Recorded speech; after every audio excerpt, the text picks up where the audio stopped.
में, दिल्ली में और इसके अलावा उत्तर प्रदेश में कांग्रेस और सहयोगी दलों के बीच में क्या खींचतान चल रही है, उससे पहले एक बड़ी खबर झारखंड से आ रही है। झारखंड में मुख्यमंत्री बदले जा सकते हैं, यह खबर इस वक्त मिल रही है। हेमंत सोरेन अपना पद छोड़ेंगे, कुर्सी छोड़ेंगे मुख्यमंत्री की, इसको लेकर के जबरदस्त इस वक्त कयास लगाए जा रहे हैं। दरअसल आपको बता दें, झारखंड के गोड्डा के बीजेपी की सांसद निशिकांत दुबे ये दावा कर रहे हैं कि झारखंड के मुख्यमंत्री हेमंत सोरेन इस्तीफा देंगे और अपनी पत्नी कल्पना सोरेन को वो अपनी जगह राज्य का मुख्यमंत्री नियुक्त कर सकते हैं। खबर इस बीच ये आई है कि कल रांची में 4:30 बजे हेमंत सोरेन ने अपनी पार्टी झारखंड मुक्ति मोर्चा की विधायक दल की बैठक बुलाई है। इससे पहले एक घटनाक्रम और हुआ कि जेएमएम के विधायक हैं सरफराज अहमद, 3 बार के विधायक हैं, इन्होंने अचानक अपनी सीट से इस्तीफा दे दिया। गांडे की ये सीट है, वहां से इन्होंने इस्तीफा दे दिया। इस्तीफा तुरंत मंजूर भी हो गया और इसी से ये अटकलें लग रही थी कि हेमंत सोरेन, जिनके ऊपर ईडी के नोटिस की तलवार लटक रही है, 7वीं बार वहां के एक जमीन घोटाला मामले में हेमंत सोरेन को ईडी ने समन भेजा है। अब तक तो वो समन को टालते रहे, लेकिन अब ईडी ने भी कह दिया कि ये फाइनल नोटिस है और हेमंत सोरेन की गिरफ्तारी हो सकती है, ऐसा भी बहुत लोग मानते हैं। तो उससे बचने के लिए और उस वक्त जो परिस्थिति बनेगी उसका अभी से एक रास्ता हेमंत सोरेन निकाल रहे हैं कि अपनी पत्नी को वो मुख्यमंत्री बना सकते हैं और इसके लिए एक सीट जो है ऑलरेडी उनके एक विधायक ने इस्तीफा देकर के वो खाली भी कर दी है और बीजेपी इस बात को बड़े जोर शोर के साथ उठा रही है। तो कुछ होने जा रहा है क्या झारखंड के अंदर, समीर जी? निश्चित रूप से मुझे लग रहा है कि हेमंत सोरेन इस्तीफा देंगे और उनकी वाइफ को जिस हिसाब से चल रहा है कि मुख्यमंत्री विधायक दल का नेता चुना जाएगा। लेकिन एक बड़ी घटना भी है कि हेमंत सोरेन के पार्टी के अंदर भी इस बात को लेकर विरोध हो रहा है। हेमंत सोरेन के छोटे भाई बसंत सोरेन का कल इस वक्तव्य आया है कि यह पार्टी शिबू सोरेन की पार्टी है, हेमंत सोरेन की पार्टी नहीं है। पार्टी में और भी योग्य नेता है जो मुख्यमंत्री बन सकते हैं। तो मुझे ऐसा लग रहा है कि बसंत सोरेन चाहते थे कि उनके भाई ने कहा, बिल्कुल छोटे भाई जो विधायक भी वहां से जेएमएम से, उन्होंने कल स्पष्ट कहा है कि पार्टी में और भी योग्य नेता है। मुझे लग रहा है अगर हेमंत सोरेन ने गलती करते हैं तो उन्हें बहुत मुश्किल होगी फ्लोर पे उसकी वाइफ को बहुमत प्रूव करने के लिए। और दूसरी समस्या यह भी उत्पन्न हो सकती है कि हो सकता है कि चुनाव आयोग चुनाव नहीं करवाए, क्योंकि अभी विधानसभा चुनाव के अंदर 1 साल का समय बाकी है। पिछले साल एक बार जरा शुरुआत से चलते हैं, दर्शकों को बेहतर समझ में आएगा। हेमंत सोरेन को क्यों देना पड़ सकता है इस्तीफा, पहले यह समझे। ईडी का समन आया, 7वां समन ईडी ने उनको किया है, आज तक तो वो टालते रहे। अब ऐसा क्या है कि अचानक खबरें आ गई कि वो इस्तीफा दे देंगे, गिरफ्तार हो सकते हैं क्या? निश्चित रूप से ईडी ने बहुत स्पष्ट लिखा है इस जो 7वां समन भेजा है कि आप बताइए कि आपको कहां पर मुलाकात जवाब देना है, किस जगह आना है और किस समय आना है, हम वहां उपस्थित हो जाएंगे। हम आपके घर आ सकते हैं, हम आपके कार्यालय आ सकते हैं, यहां जहां आपको कंफर्टेबल लगे हम वहां पर आने को तैयार है। दिन और तारीख और समय आप तय कर लीजिए। उसके बाद भी रविवार तक हेमंत सोरेन ने इसका जवाब नहीं दिया। अब ईडी ने मुझे लगता है तय कर लिया है कि पीएमएलए के तहत उनको यह अधिकार है कि वो मुख्यमंत्री को गिरफ्तार कर सकते हैं। हम उसका ऑर्डर ले लेंगे स्पेशल कोर्ट से और हेमंत सोरेन से पूछने जाएंगे। मुझे लगता है उसकी गिरफ्तारी की। और हेमंत सोरेन जानते हैं इस बात को कि जो 7.5 एकड़ जमीन का मामला उनके खिलाफ आया है, जो 7.5 एकड़ के दस्तावेज ईडी ने जब्त किए थे जो हेमंत सोरेन के नाम से, और कहा गया था ये बॉस के दस्तावेज है।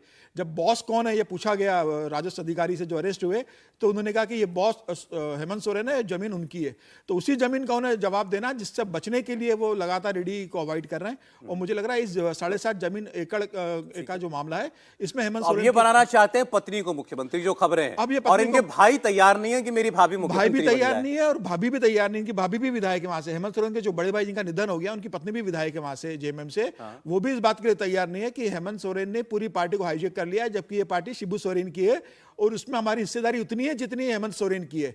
अब कल हेमंत सोरेन अगर अपनी पत्नी को मुख्यमंत्री बनाते हैं तो देखना होगा कि बसंत सोरेन इस बात पे सहमत होते हैं या नहीं होते हैं, और उनकी भाभी इसमें सहमत होने, क्योंकि बहुमत प्रूव करना बहुत मुश्किल होगा। नहीं, ये अभी तो केवल ये आपको जो हुई, निशिकांत दुबे ने इस खबर को हवा दी है, तो ये कोई शिगुफा लग रहा है आपको या वाकई गंभीर चर्चा है इस बात की कि मुख्यमंत्री इस्तीफा दे सकते हैं? क्योंकि जो घटनाक्रम है उसमें तो ऐसा लगता है, क्योंकि एक सीनियर जैसे सरफराज अहमद जो है बहुत सीनियर जो है वो नेता है, और उनका इस्तीफा देना आखिर क्यों दिया? उन्होंने बड़े चुपचाप जाके जो है जो विधानसभा अध्यक्ष है उनको इस्तीफा दिया। वो बात भी एक दिन बाद पता चली कि अच्छा ऐसा इस्तीफा दिया गया। तो ऐसे में ऐसा क्या कारण आ गया कि जो व्यक्ति विधायकों की बैठक भी हो रही है, जो इतना व्यक्ति क्लोज है हेमंत सोरेन के, वो इस्तीफा दे रहा है?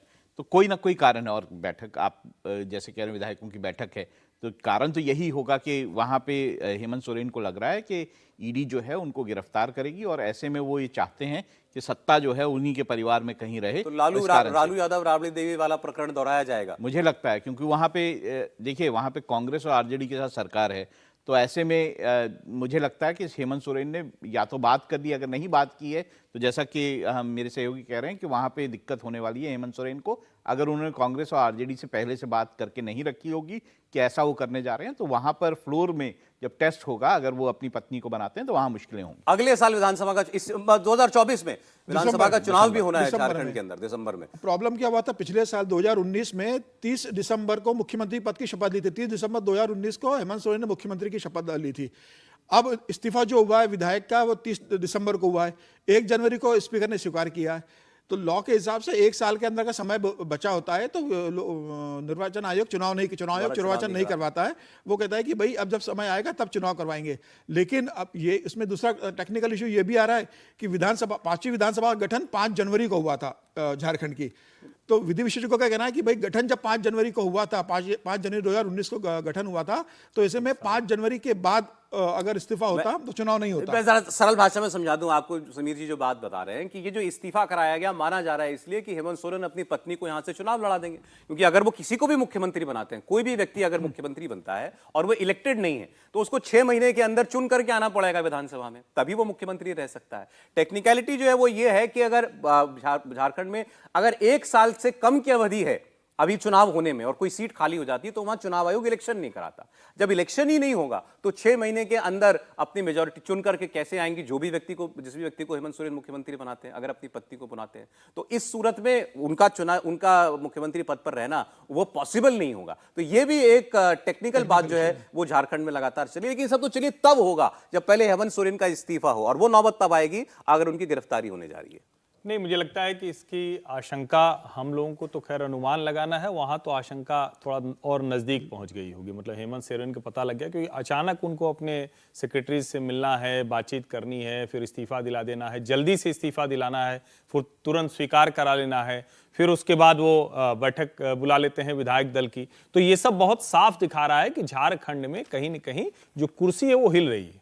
और देखिए, यहाँ कहानी कुर्सी के जैसा तो है नहीं कि एक दूसरे के खिलाफ कुछ बोलते नहीं, वहां तो घर में भी कुर्सी का मसला है, तो वहां भाई उनके चल पड़े हैं। अच्छा, भाई पहली बार नहीं है, वो लगातार ये कोशिश कर रहे हैं कि हमारा थोड़ा सा हिस्सा बढ़े। जब पहली बार नोटिस गई थी ईडी की, तभी वो ये कह रहे थे, लेकिन चूंकि जिसको कहते हैं ना कि जिसके पास ताकत होती है वो कुर्सी रखता है। अब सवाल ये है कि क्या चुनाव आयोग चुनाव नहीं कराएगा? मुझे लगता है ये कोई मसला नहीं है, चुनाव आयोग नहीं कराएगा। अगर उनकी जो पत्नी है उनके नाम पर सब सहमत हो गए तो सरकार तो बनी जाएगी।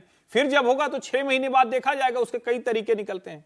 अब सवाल यह है कि क्या वो लालू यादव जी से सीख लेकर, और मुझे तो बड़ा आश्चर्य लगता है कि सामाजिक न्याय के पुरोधा लालू जी, वो सबको इतना सिखा गए, अरविंद जी नहीं सीख रहे हैं। अरविंद जी ने कहा कि उनको सबने कह दिया कि भाई जेल से सरकार चलाओ, तो पत्नी पर भरोसा तो कम से कम ये लोग कर रहे हैं। अपना कोई नजदीकी आदमी नहीं है वो अलग बात है, लेकिन जैसे लालू जी राबड़ी जी को दे के गए वैसे ही कह रहे हैं भाई को नहीं देंगे लेकिन पत्नी को दे देंगे, तो पत्नी को उसके लिए विधायक बनाएंगे। अब जब ये सब हम लोग देखते हैं तो जरा हम लोगों को सोचना चाहिए थोड़ा सा। ये एक लाइन में बोलता हूं, खत्म करूंगा यही।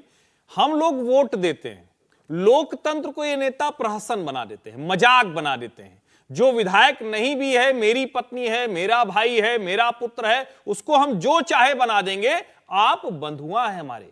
लोकतंत्र दुनिया की सबसे सभ्य, दुनिया की सबसे खूबसूरत चीज है, उसको ये बदसूरत बनाते हैं। ये जरूर ध्यान रखिए। बाकी ये तकनीकी चीजें मुझे नहीं लगता कि बहुत ज्यादा असर करने वाली होती नहीं। ये आपने जो बात कही ये ठीक है, बड़ा मॉरली बड़ी अच्छी लगती है, आइडियल सिचुएशन लगती है। अभी बिहार के अंदर नीतीश कुमार ने थोड़े दिन के कुर्सी का मजा लेने के लिए बैठा दिया था जीतन राम मांझी जी को, बाद में कहा चलो हटो, हमारा मन अपन दोबारा बनेंगे। नहीं, लेकिन इसका मतलब आप कौन? इसका मतलब यही हुआ ना कि आपने वहां भी उसी भाव में कि हमारे कठपुतली हैं, आपको वहां भी लोकतंत्र नहीं सूझा था, वहां भी कठपुतली ही सूझा था। तो ये तो जनता को ध्यान में रखना पड़ेगा कि जब अगली बार चुने तो या तो ठीक है भाई उसी को दे दिया, हमने तय कर लिया कि उसी को। हेमंत सोरेन कहेंगे पार्टी मेरे पिताजी की, मेरे पिताजी ने पार्टी बनाई, पिताजी ने मुख्यमंत्री बने, पिताजी ने मुझे मुख्यमंत्री बनाया, अब मैं ऐसे ही किसी को भी बना दूंगा, वही परिवार में किसी को। झारखंड में इसलिए क्योंकि आदिवासियों के लिए है। लेकिन तो एक तो ये है कि आदिवासी परिवार में भी सिर्फ शिबू सोरेन जी का परिवार रहेगा, और एक ये है मॉडल कि आदिवासी परिवार से निकल कर आएंगी द्रौपदी मुर्मू, वो राष्ट्रपति बन जाएंगी। तो दोनों मॉडल है लोकतंत्र के, जनता जिसको ठीक। जरा दिल्ली की चर्चा करूं, उन्होंने अच्छी बात छेड़ी। झारखंड के बारे में कहना चाहता हूं मैं कि अगर झारखंड में कल हेमंत सोरेन का इस्तीफा होता है तो आप मान लीजिए कि राज्य बनने के 22 साल में सिर्फ रघुवर दास ने 5 साल का कार्यकाल पूरा किया, इसके अलावा कोई भी मुख्यमंत्री वहां अपना कार्यकाल पूरा नहीं कर पाया है। हेमंत सोरेन का लग रहा था वो कार्यकाल पूरा करेंगे, अगर कल इस्तीफा उनका होता है तो पूरे 23 साल में सिर्फ रघुवर दास है जिन्होंने अपने 5 साल का कार्यकाल पूरा किया, बाकी कोई मुख्यमंत्री वहां कार्यकाल पूरा नहीं कर पाया। और उसके बाद भी वो जीत नहीं पाए। नहीं, जीत नहीं पाए। दूसरी और बात कि अगर ये मान लें गिरफ्तार होते हैं तो ये इनकी गिरफ्तारी इनके पिताजी के ऊपर मुकदमा चलता रहा, पिताजी भी गिरफ्तार हुए, शिबू सोरेन गिरफ्तार हुए भ्रष्टाचार के मामलों में। हाँ, तो ये केंद्र में मंत्री थे, नरसिंह राव सरकार में कोल मंत्री थे, फरार हुए थे, कैश फॉर वोट के मामले में गिरफ्तार हुए थे। दिल्ली की बात करते हैं हम जरा, जिन्होंने दिल्ली के साथ तुलना की कि भाई चलिए यहाँ वो कम से कम अपनी पत्नी पर भरोसा करके उनको मुख्यमंत्री तो बना सकते हैं, चर्चाएं चल रही हैं ऐसी। दिल्ली में अरविंद केजरीवाल क्या कह रहे हैं, इनको भी ईडी का समन आ गया है, तीसरा समन आ गया है, कल परसों 4 तारीख को, शायद 3 तारीख को इनको पेश होना है। अब वो विपासना से भी वापस लौट आए हैं, तो अब क्या कहेंगे? अब मुमकिन है कि वो तीसरा समन भी लौटा देंगे कि ये भी हम भी इस समन को भी नहीं मानते हैं। अब यहाँ 7वें समन पर गिरफ्तारी की नौबत आई झारखंड के अंदर, दिल्ली में क्या उससे जल्दी आ जाएगी? अरविंद केजरीवाल को लगता है, अरविंद केजरीवाल ने दिल्ली में सर्वे कराया, 1 करोड़ लोगों से उन्होंने पूछा जाकर के, उनकी पार्टी ये दावा कर रही है। बताइए क्या करना चाहते हैं अगर अरविंद केजरीवाल को मुख्यमंत्री को गिरफ्तार कर लेती है एजेंसी, तो क्या करें? इस्तीफा दे दें? उनका कहना, हमको दिल्ली की जनता ने जवाब दिया, बिल्कुल नहीं, कोई इस्तीफा नहीं होगा, आपको गिरफ्तार भी कर लेते हैं तो आप जेल से सरकार चलाइए, कानून इस बात के लिए रोकता नहीं है। भाई वो दिखाई चुके हैं पहले ना, उनके जो मंत्री थे वो महीनों तक गिरफ्तारी के बाद भी जेल में रहे, लेकिन उनका मंत्री पद नहीं छोड़ा, मंत्री बने रहे थे। वो कहते हैं कि मैं मुख्यमंत्री बना रहूंगा, ऐसे ही मैं जेल से सरकार भी चला लूंगा, मैं जेल में अफसर को भी बुलाऊंगा, जेल में मंत्री को बुलाऊंगा, कैबिनेट की बैठक करूंगा। कौन सा हिंदुस्तान का कानून है जो इसके लिए उनको रोक सकता है? और फैक्ट है कि कानून तो ऐसा नहीं कहता। लेकिन अरविंद केजरीवाल को लग रहा है कि अब ईडी का समन बहुत देर तक टाला नहीं जा सकता है। दिल्ली के अंदर परिस्थिति जो है अरविंद केजरीवाल के खिलाफ बनती जा रही है। वो तो है ही। अब भाई ये भी तो दिक्कत है उनकी, किसको बनाए? मनीष सिसोदिया भी जेल में हैं, बाकी उनके 2 और लोग, संजय सिंह भी जेल में हैं, एक और सत्येंद्र जो जैन है वो भी जेल में है, तो किसको बनाए? तो अब उनको लगता है कि ठीक है, अगर ऐसी बात है तो मैं ही चलाता हूँ जेल से। और मैंने आपको, देखिए, जब ये बातें शुरू हुई थी तब भी मैंने आपको कहा था कि अरविंद केजरीवाल की जिस तरह की राजनीति है वो इसको पूरा तमाशा बनाएंगे, वो अपनी गिरफ्तारी को पूरा तमाशे की तरह गिरफ्तारी करवाएंगे, उनके जो समर्थक हैं वो जमा होंगे, वहाँ पर हल्ला हंगामा होगा। जब भी ये सब कुछ होगा तो अरविंद केजरीवाल जो है पूरा तमाशा बना के जितनी सिंपैथी इस मामले में हो सकती है वो गेन करने की कोशिश करेंगे, चाहे जो है ये ऐसा मामला है इस घोटाले का जिसमें सिंपैथी नहीं मिलनी चाहिए। अगर वो दोषी हैं तो, अगर वो दोषी मतलब कोर्ट से होते हैं तो मुझे लगता है कि ये अजीब सी बात आपको नहीं लग रही? हम जो डिस्कस कर रहे हैं, हमने अभी कि झारखंड का मुख्यमंत्री, दिल्ली का मुख्यमंत्री, देश के 2 मुख्यमंत्री जेल जाएंगे, ये इस वक्त देश में चल रहा है। देखिए, ये बहुत सुखद मुझे लगता है कि राजनीति में बदलाव दिखाई दे रहा है कि जहां पर सुखद बदलाव, मुझे सुखद बदलाव दिखाई देता है कि जहां पे एक हमारे देश में लोगों के बीच में ये धारणा थी कि जो बलशाली है, जो राजनीति में है, वो कभी जेल नहीं जाता है, तो पहली बार मुझे ये दिखाई दे रहा है कि ऐसा नहीं है। जिन लोगों ने कोई ऐसा कृत्य किया है जिसके लिए उनको सजा मिलनी चाहिए, तो उन सब लोगों पर कहीं ना कहीं जो कानून का शिकंजा है वो कस रहा है। सर, उप मुख्यमंत्री भी जाएंगे सर। कौन? तेजस्वी यादव, उनके ऊपर भी ईडी की जांच, सीबीआई की जांच है, वो भी जल्दी जेल जाने वाले हैं। मुझे लग रहा है जितने भी करप्ट विपक्ष के लोग हैं, प्रधानमंत्री मोदी ने तो बहुत विपक्ष के करप्ट हैं, बार-बार ये तो सवाल उठाती है ना विपक्षी दल, सिर्फ विपक्ष के लोग करप्ट हैं, चुन के जो मुख्यमंत्री है इसको टांगो। अब ये अच्छा, तेजस्वी यादव ये मुख्यमंत्री बनने वाला है इसलिए इसको टांगो। सर, इनमें से कई लोगों के ऊपर 2014 से पहले से जांच चल रही है, और मुझे ऐसा लगता है कि प्रधानमंत्री मोदी ने जो कहा था कि जितने बड़े मगरमच्छ है वो भी जेल जाएंगे, तो ये तय है कि जितने बड़े बड़े मगरमच्छ बैठे, दिल्ली के मुख्यमंत्री है, झारखंड के मुख्यमंत्री हो, बिहार के उप मुख्यमंत्री हो, या किसी और राज्य के मंत्री रहे हो, वो सब जेल जाएंगे 24 के। मैं डेविल्स एडवोकेट की भूमिका अदा करता हूं जरा, क्योंकि यहाँ पे तो कोई विपक्ष का नेता बैठा नहीं है। क्या कर लिया आपने छत्तीसगढ़ के अंदर? 500 करोड़ मिल गया मुख्यमंत्री को। कहाँ गए वो 500 करोड़ रुपया? कहाँ गया वो 5 करोड़ रुपया जो ईडी को मिला था? मैं उसका जनता ने इसको सही मान के सरकार को तो बाहर किया, नंबर 1 बस। तो बाकी अभी गिरफ्तारी हुई है, चलते इलेक्शन में जो है छोड़ दिया मामला। मुझे लग रहा है अभी जांच चल रही है, दुबई में पकड़ाई में आ गए। शराब घोटाले में क्या हो गया के कविता का? कि तेलंगाना का चुनाव हो गया, के कविता का क्या हुआ? लेकिन सर, एक ये भी तो है कि इन्हें हाई कोर्ट से जमानत नहीं मिल रही है। एक बड़ा कारण ये भी तो है कि इतने कोर्ट के चक्कर खा रहे हैं, लेकिन हाई कोर्ट ने जमानत दे दी। इसका मतलब यह है कि जरूर संजय सिंह ने और मनीष सिसोदिया ने कोई खेल किया है, इसलिए हाई कोर्ट उन्हें जमानत नहीं दे रही है। अगर कुछ होता नहीं तो हाईकोर्ट तुरंत जमानत दे देती। एक बड़ा कारण यह भी है। बिहार के अंदर तेजस्वी यादव गिरफ्तार होंगे, इसकी चर्चा लोग करते हैं। तेजस्वी यादव ने क्या किया? तेजस्वी यादव तो किसी पद पर भी नहीं थे, तेजस्वी यादव को अक्यूज बना रखा है। तो तेजस्वी यादव जाए ना, जब ईडी बुला रही है, सीबीआई बुला रही है, तो तेजस्वी यादव क्यों नहीं जा रहे? लालू यादव यहाँ मीटिंग कर रहे हैं इंडिया गठबंधन की दिल्ली में आके, और 28 तारीख को अगर ईडी बुला रही है तो कह रहे हैं कि मेरा स्वास्थ्य ठीक नहीं, मैं दिल्ली नहीं आ सकता। बेटा 23 दिसंबर को आ नहीं रहा पूछताछ में। अगर आपने नहीं किया, पूछताछ में शामिल हुई, बता दीजिए। बताइए, दो मुख्यमंत्री, एक मुख्यमंत्री के आप कह रहे हैं कि जेल की यात्रा करनी पड़ सकती है और सुखद बता रहे हैं इसको। नहीं, देखिए राहुल जी ने जो शब्द उपयोग किया सुखद, ये राहुल जी ने क्यों किया मुझे नहीं पता, वो बताएंगे, लेकिन जनता के मन की भावना दिखती है ये। और अगर आप ध्यान से कभी भी आप कहीं बैठे हो और कोई चर्चा नेता करे तो नेता के बारे में कुछ भी बोल देगा कोई आदमी। हाल के वर्षों में एक भरोसा भारत की राजनीति में लोगों को जगा है, उनको लगता है कि और चाहे कुछ हो ना हो, लेकिन एक काम तो ठीक से हो रहा है कि आप भ्रष्टाचार करेंगे तो आज नहीं तो कल आप फंसेंगे, जेल भी जाएंगे। दूसरा, लोगों को यह लगता है कि अब राजनीतिक दल एक दूसरे के भ्रष्टाचारी को बचाते नहीं, वरना पहले क्या होता था, सत्ता में आए तो तुम्हारा वाला भ्रष्टाचारी है, थोड़ा कुछ नोटिस वोटिस जाएगा, लेकिन हम तुम्हें बचा के रखेंगे, जेल वेल नहीं भेजेंगे। जेल गया भी तो जेल से साम्राज्य चलाता था। और आप लोग कह रहे हैं कि अरविंद जी ने कह दिया, अरविंद जी ने जनता से पूछ लिया, लेकिन मुझे लगता है कि अभी हाल की आई उच्च न्यायालय की टिप्पणियों को भी देखना चाहिए। अभी तमिलनाडु के मंत्री के मामले में उच्च न्यायालय की टिप्पणी आई कि क्या ऐसा व्यक्ति जिसके ऊपर इतने गंभीर आरोप, जो जेल में है, उसको मंत्री बनाकर रखना चाहिए, और स्टालिन को उसे मंत्री पद से हटाना पड़ा। उन्होंने भी कहा था कि हम मंत्रिमंडल से नहीं हटाएंगे। अरविंद केजरीवाल, मनीष सिसोदिया, सत्येंद्र जैन को मंत्री पद से हटाना पड़ा। तो मुझे लगता है कि अभी ये भले सुनने में अच्छा लग रहा हो, ठीक है, खूब तमाशा कर लेंगे, थोड़ा टीवी का जो कहते हैं ना कि टीवी में थोड़ा ज्यादा चल जाएंगे, लेकिन ये मामला गाहे बगाहे देर सवेर जाएगा उच्च न्यायालय और सर्वोच्च न्यायालय के सामने। वहां खंडपीठ बैठेगी और ये फिर से बहस होगी कि क्या कोई मुख्यमंत्री जो जेल में है वो वहां से किसी राज्य का शासन चला सकता है। और लालू प्रसाद यादव के लिए आप जो डेविल्स एडवोकेट के तौर पर जो सवाल था वो एकदम दुरुस्त है कि भाई तेजस्वी यादव तो उसको कुछ थे नहीं, लेकिन अगर उनके नाम पर सारी चीजें हैं तो क्या कोई सामान्य व्यक्ति होता, अगर वो लालू जी के परिवार के नहीं होते, उप मुख्यमंत्री नहीं होते, तब भी आप ये सवाल पूछते? तब शायद हम लोग ये सवाल नहीं पूछते। कितने लोग हैं अगर उनके घर परिवार पर कोई भ्रष्टाचार का आरोप है, किसी तरह के मामले में फंसे हैं, तो वो जेल जाते हैं और सामान्य दरोगा उनको टांग कर ले जाता है, जो इंस्पेक्टर होता है वो टांग कर ले जाता है। यहां तो लालू जी इतने गंभीर आरोपी दोषी होने के बावजूद बढ़िया से रैली कर रहे हैं और सबको बता रहे हैं कि देश कैसे चलेगा हम तय करेंगे, मोदी को हम निकाल के बाहर कर देंगे। चलिए, अच्छा, अब ये तो जब होगा तब होगा, देखते हैं कि कल झारखंड के मुख्य विधायक दल की बैठक के अंदर क्या होता है, हेमंत सोरेन का इस्तीफा होता है कि नहीं होता। अब जरा मैं आपको बताता हूं कि आम आदमी पार्टी और कांग्रेस के बीच में क्या चल रहा है। गठबंधन होगा साहब, कांग्रेस भी कहती है हमारा गठबंधन होगा, आम आदमी पार्टी भी कहती है हम इंडिया अलायंस के अंदर हैं।